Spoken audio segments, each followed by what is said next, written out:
The Secret Garden by Frances Hodgson Burnett. Chapter 23. Magic. Dr. Craven had been waiting some time at the house when they returned to it. He had indeed begun to wonder if it might not be wise to send someone out to explore the garden paths. When Colin was brought back to his room, the poor man looked him over seriously. "You should not have stayed so long," he said. "You must not overexert yourself." "I am not tired at all," said Colin. "It has made me well. Tomorrow I'm going out in the morning as well as in the afternoon." "I am not sure that I can allow it," answered Dr. Craven. "I am afraid it would not be wise." "It would not be wise to try to stop me," said Colin quite seriously. "I am going." Even Mary had found out that one of Colin's chief peculiarities was that he did not know in the least what a rude little brute he was with his way of ordering people about.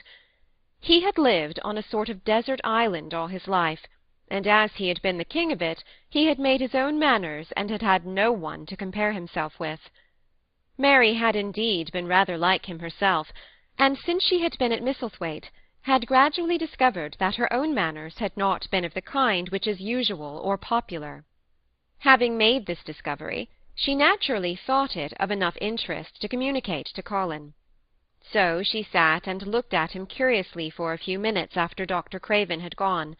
She wanted to make him ask her why she was doing it, and of course she did. "What are you looking at me for?" he said. "I'm thinking that I am rather sorry for Dr. Craven." "So am I," said Colin calmly, but not without an air of some satisfaction. "He won't get Misslethwaite at all now I'm not going to die." "I'm sorry for him because of that, of course," said Mary. "but I was thinking just then that it must have been very horrid to have had to be polite for 10 years to a boy who was always rude. I would never have done it." "Am I rude?" Colin inquired undisturbedly. "If you had been his own boy, and he had been a slapping sort of man," said Mary. "he would have slapped you." "But he daren't," said Colin. "No, he daren't," answered Mistress Mary, thinking the thing out quite without prejudice. "Nobody ever dared to do anything you didn't like, because you were going to die and things like that. You were such a poor thing." "But," announced Colin stubbornly, "I am not going to be a poor thing. I won't let people think I'm one. I stood on my feet this afternoon." "It is always having your own way that has made you so queer," Mary went on, thinking aloud. Colin turned his head, frowning. "Am I queer?" he demanded. "Yes," answered Mary. "Very. But you needn't be cross," she added impartially, "because so am I queer, and so is Ben Weatherstaff. But I am not as queer as I was before I began to like people and before I found the garden." "I don't want to be queer," said Colin. "I am not going to be." And he frowned again with determination. He was a very proud boy. He lay thinking for a while, and then Mary saw his beautiful smile begin and gradually change his whole face. "I shall stop being queer," he said, "if I go every day to the garden. There is magic in there. Good magic, you know, Mary. I am sure there is." "So am I," said Mary. "Even if it isn't real magic," Colin said, "we can pretend it is. Something is there. Something." "It's magic," said Mary. "but not black. It's as white as snow." They always called it magic, and indeed it seemed like it in the months that followed. The wonderful months, the radiant months, the amazing ones. Oh, the things which happened in that garden! If you have never had a garden, you cannot understand, and if you have had a garden, you will know that it would take a whole book to describe all that came to pass there. At first it seemed that green things would never cease pushing their way through the earth, in the grass, in the beds, even in the crevices of the walls. Then the green things began to show buds, and the buds began to unfurl and show colour, every shade of blue, every shade of purple, every tint and hue of crimson. In its happy days flowers had been tucked away into every inch and hole and corner. Ben Weatherstaff had seen it done, and had himself scraped out mortar from between the bricks of the wall, and made pockets of earth for lovely clinging things to grow on. Iris and white lilies rose out of the grass in sheaves, and the green alcoves filled themselves with amazing armies of the blue and white flower lances of tall delphiniums, or columbines, or campanulas. She was main fond of them, she was, Ben Weatherstaff said. She liked things as was allus pointing up to the blue sky, she used to tell. Not as she was one of them that looked down on earth, not her. She just loved it. But she said as the blue sky allus looked so joyful. The seeds Dickon and Mary had planted grew as if fairies had tended them. Satiny poppies of all tints danced in the breeze by the score, gaily defying flowers which had lived in the garden for years, and which, it might be confessed, seemed rather to wonder how such new people had got there. And the roses, rising out of the grass, tangled round the sundial, wreathing the tree trunks and hanging from their branches, climbing up the walls and spreading over them with long garlands falling in cascades. They came alive day by day, hour by hour. Fair fresh leaves, and buds, tiny at first, but swelling and working magic until they burst and uncurled into cups of scent, delicately spilling themselves over their brims and filling the garden air. Colin saw it all, watching each change as it took place. Every morning he was brought out, and every hour of each day when it didn't rain he spent in the garden. Even grey days pleased him. He would lie on the grass. "Watching things growing," he said. If you watched long enough, he declared, you could see buds unsheathe themselves. Also, if you could make the acquaintance of strange, busy insect things running on about various unknown but evidently serious errands, sometimes carrying tiny scraps of straw or feather or food, or climbing blades of grass as if they were trees, from whose tops one could look out to explore the country. A mole throwing up its mound at the end of its burrow and making its way out at last with the long nailed paws which looked so like elfish hands, had absorbed him one whole morning. Ants' ways, beetles' ways, bees' ways, frogs' ways, birds' ways, plants' ways, gave him a new world to explore, and when Dickon revealed them all, and added foxes' ways, otters' ways, ferrets' ways, squirrels' ways, and trout and water-rats and badgers' ways, there was no end to the things to talk about and think over. And this was not half the magic.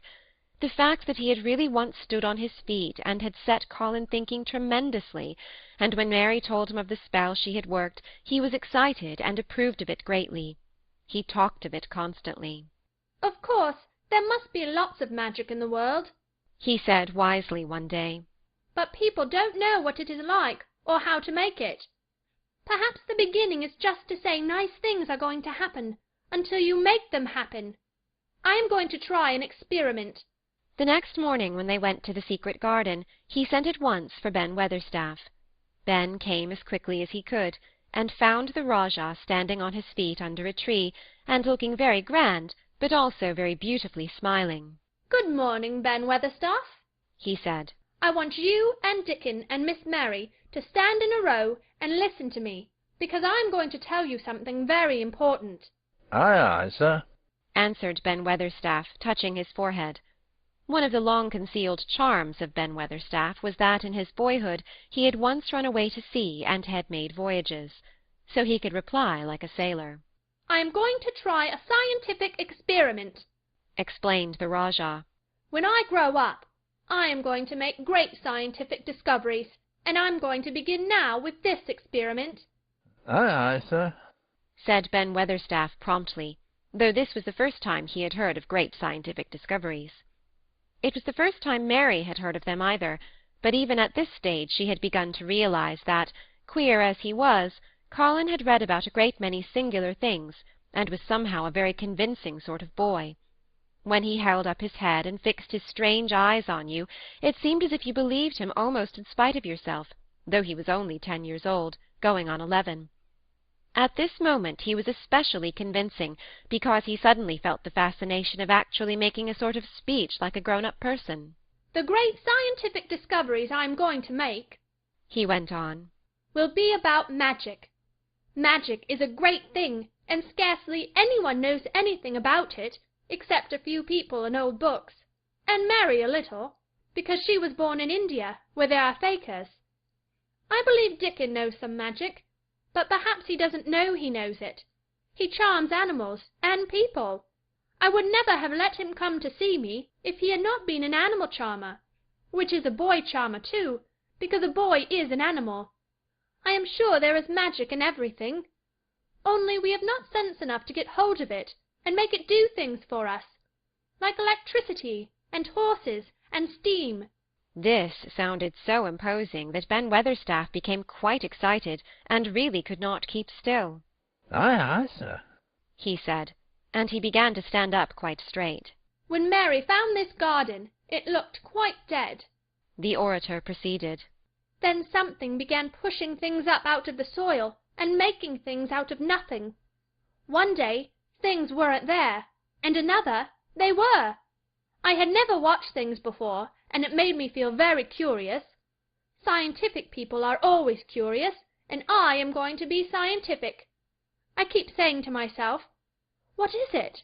What is it? It's something. It can't be nothing. I don't know its name, so I call it magic. I have never seen the sun rise, but Mary and Dickon have, and from what they tell me, I am sure that is magic too. Something pushes it up and draws it. Sometimes since I've been in the garden, I've looked up through the trees at the sky, and I have had a strange feeling of being happy, as if something were pushing and drawing in my chest and making me breathe fast. Magic is always pushing and drawing and making things out of nothing. Everything is made out of magic. Leaves and trees, flowers and birds, badgers and foxes and squirrels and people. So it must be all around us, in this garden, in all the places. The magic in this garden has made me stand up and know I am going to live to be a man. I am going to make the scientific experiment of trying to get some and put it in myself and make it push and draw me and make me strong. I don't know how to do it, but I think that if you keep thinking about it and calling it, perhaps it will come. Perhaps that is the first baby way to get it. When I was going to try to stand that first time, Mary kept saying to herself as fast as she could, "You can do it! You can do it!" And I did. I had to try myself at the same time, of course, but her magic helped me, and so did Dickon's. Every morning and evening, and as often in the daytime as I can remember, I am going to say, magic is in me. Magic is making me well. I am going to be as strong as Dickon, as strong as Dickon. And you must all do it too. That is my experiment. Will you help, Ben Weatherstaff? Aye, aye, sir, said Ben Weatherstaff. Aye, aye. If you keep doing it every day, as regularly as soldiers going through drill, we shall see what will happen and find out if the experiment succeeds. You learn things by saying them over and over and thinking about them until they stay in your mind forever. And I think it will be the same with magic.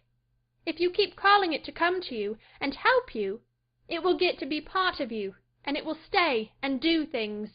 I once heard an officer in India tell my mother that there were fakirs who said words over and over thousands of times, said Mary.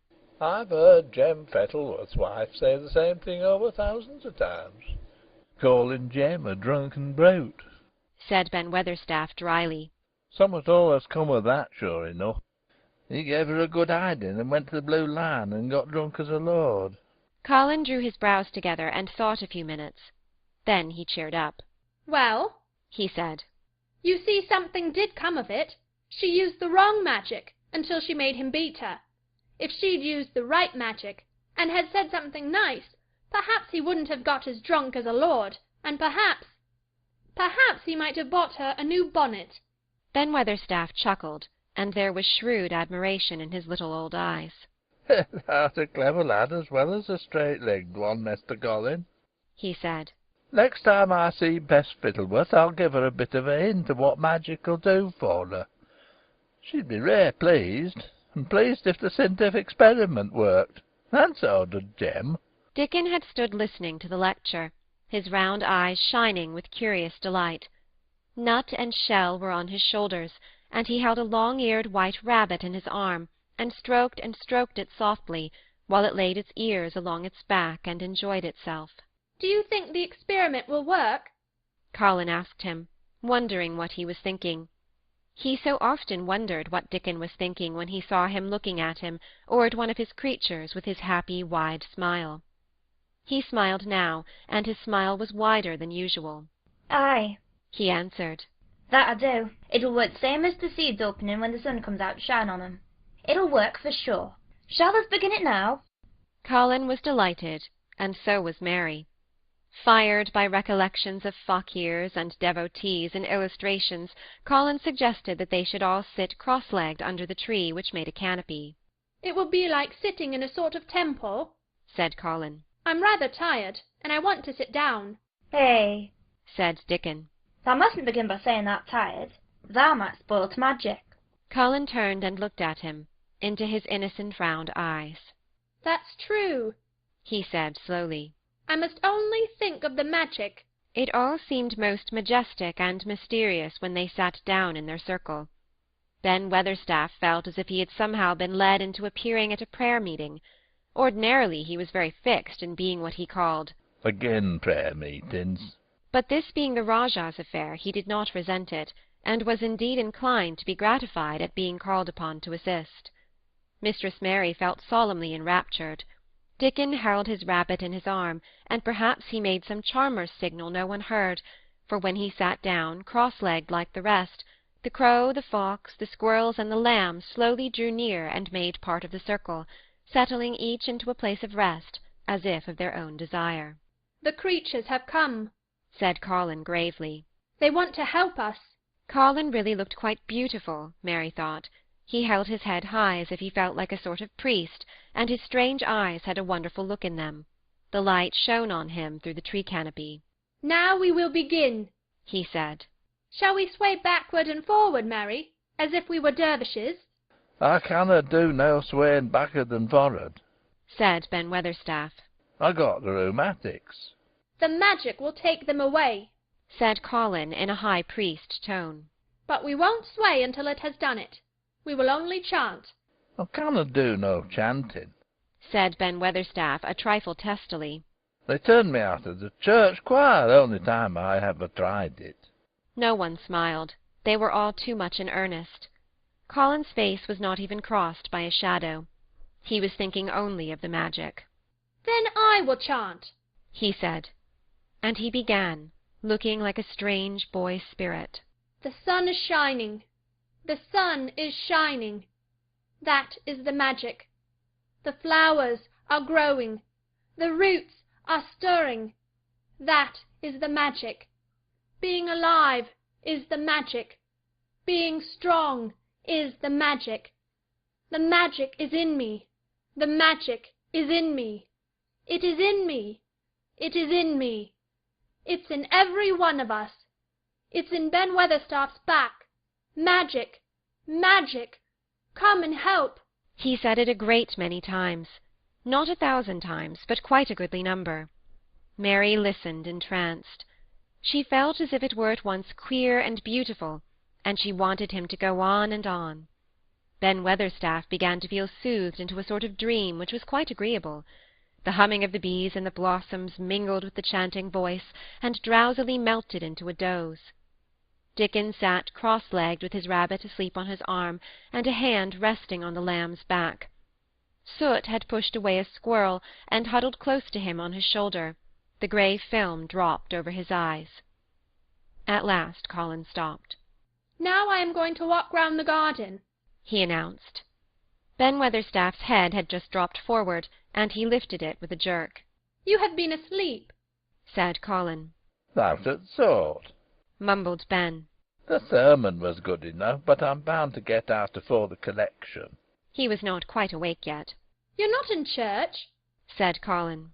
"Not me," said Ben, straightening himself. "Who said I were? I heard every bit of it. You said the magic was in my back. The doctor calls it rheumatics."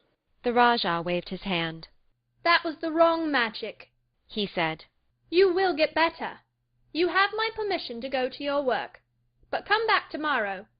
Yeah, I'd like to see thee walk round the garden, grunted Ben. It was not an unfriendly grunt, but it was a grunt. In fact, being a stubborn old party, and not having entire faith in magic, he had made up his mind that if he were sent away, he would climb his ladder and look over the wall, so that he might be ready to hobble back if there were any stumbling. The Rajah did not object to his staying, and so the procession was formed. It really did look like a procession. Colin was at its head, with Dickon on one side and Mary on the other. Ben Weatherstaff walked behind, and the creatures trailed after them, the lamb and the fox-cub keeping close to Dickon, the white rabbit hopping along or stopping to nibble, and Soot following with the solemnity of a person who felt himself in charge. It was a procession which moved slowly but with dignity. Every few yards it stopped to rest. Colin leaned on Dickon's arm, and privately Ben Weatherstaff kept a sharp look-out, but now and then Colin took his hand from its support and walked a few steps alone. His head was held up all the time, and he looked very grand. The magic is in me, he kept saying. The magic is making me strong. I can feel it. I can feel it. It seemed very certain that something was upholding and uplifting him. He sat on the seats in the alcoves, and once or twice he sat down on the grass, and several times he paused in the path and leaned on Dickon, but he would not give up until he had gone all round the garden. When he returned to the canopy tree, his cheeks were flushed, and he looked triumphant. I did it! The magic worked! He cried. That is my first scientific discovery. What will Dr. Craven say? Broke out Mary. He won't say anything, Colin answered. Because he will not be told. This is to be the biggest secret of all. No one is to know anything about it until I have grown so strong that I can walk and run like any other boy. I shall come here every day in my chair, and I shall be taken back in it. I won't have people whispering and asking questions, and I won't let my father hear about it until the experiment has quite succeeded. Then sometime, when he comes back to Misslethwaite, I shall just walk into his study and say, Here I am like any other boy. I am quite well, and I shall live to be a man. It has been done by a scientific experiment. He will think he is in a dream, cried Mary. He won't believe his eyes. Colin flushed triumphantly. He had made himself believe that he was going to get well, which was really more than half the battle, if he had been aware of it. And the thought which stimulated him more than any other was this imagining what his father would look like when he saw that he had a son who was as straight and strong as other fathers' sons. One of his darkest miseries in the unhealthy, morbid past days had been his hatred of being a sickly, weak-backed boy whose father was afraid to look at him. He'll be obliged to believe them, he said. One of the things I am going to do, after the magic works, and before I begin to make scientific discoveries, is to be an athlete. We shall have thee taken to boxing in a week or so, said Ben Weatherstaff. That'll end with him winning the belt and being champion prize fighter of all England. Colin fixed his eyes on him sternly. Weatherstaff, he said, that is disrespectful. You must not take liberties because you are in the secret. However much the magic works, I shall not be a prize fighter. I shall be a scientific discoverer. Ax pardon, sir, answered Ben, touching his forehead in salute. I ought to have seed it wasn't a joking matter. But his eyes twinkled, and secretly he was immensely pleased. He really did not mind being snubbed, since the snubbing meant that the lad was gaining strength and spirit. End of chapter 23.